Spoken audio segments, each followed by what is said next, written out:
Hey folks, so the Heart of the Stone mission came in at right under 30 minutes, which I'm trying to keep as a cutoff point for these videos, but there were some bloopers for that mission, which I think are worth watching, so I'm just going to go ahead and stick them in a separate, shorter video here. And just for the sake of variety, rather than putting subtitles on it, I'll record some commentary while I watch them. You know, I actually wonder if I shouldn't at some point just save the original commentary that I was recording when the bloopers happened. There'd probably be some entertainment value there, but I'm not sure that would really push the boundaries of me trying to keep these videos with a PG-13 rating, so I don't know. Well, I'll chew on that. But anyway, let's go ahead and let's watch this first one here. I'm going to show these in the order that they would appear in the mission. I didn't really have many problems at this first post where you get the first spider ambush, but the fetch that teleports in on you while you're going to the second post, that got me a few times. One of the things that makes this a little tricky is the randomness in the spider behavior. Sometimes they'll show up and kill the fetch for you.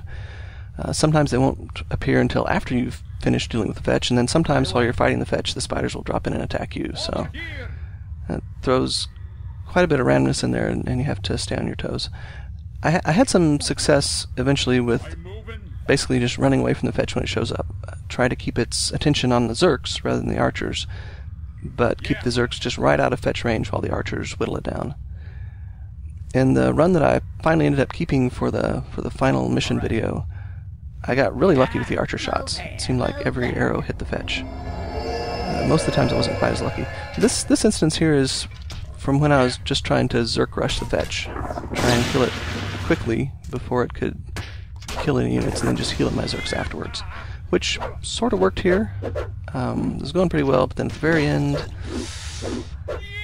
got a friendly fire kill there, which, boy, that's just a heartbreaker. That's one of the ones you could see coming from a long ways away, but you think, surely that's not going to happen, and then it does. Okay, this part coming up here is at the third post, right after you get your second set of reinforcements. And this fight is like a couple of them in Heart of the Stone, where the problem is to get rid of the leading goals quickly, so that you can get your archers on the fetch as soon as they get into range. I like to use a dwarf to help make that happen, but obviously you take on a few risks there. Especially if you have your dwarf do a throw in traffic, and then the Zerk that you thought you routed behind the dwarf goes in front of him instead. Look out! This one is at the third post again, same fight. Not much to say about this one, I guess. It's just the standard case of where you don't shut your dwarf down in time, and he leads his throw right into a group of friendlies.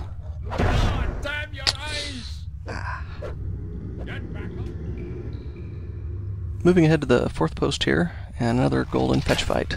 This time I was using two dwarves on the goals. Really only need one to soften them up a bit, but I was trying to do a little bit of overkill here, and I paid the price.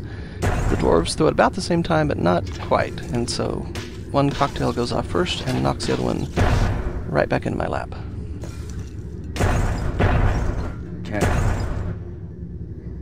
Pretty spectacular.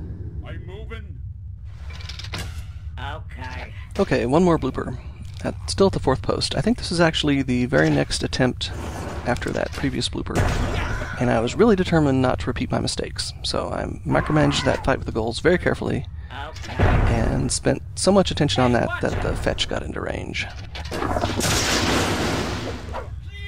with predictable results. Casualty.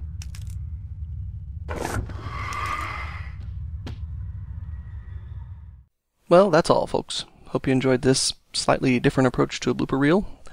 We'll return you to your regular programming next time.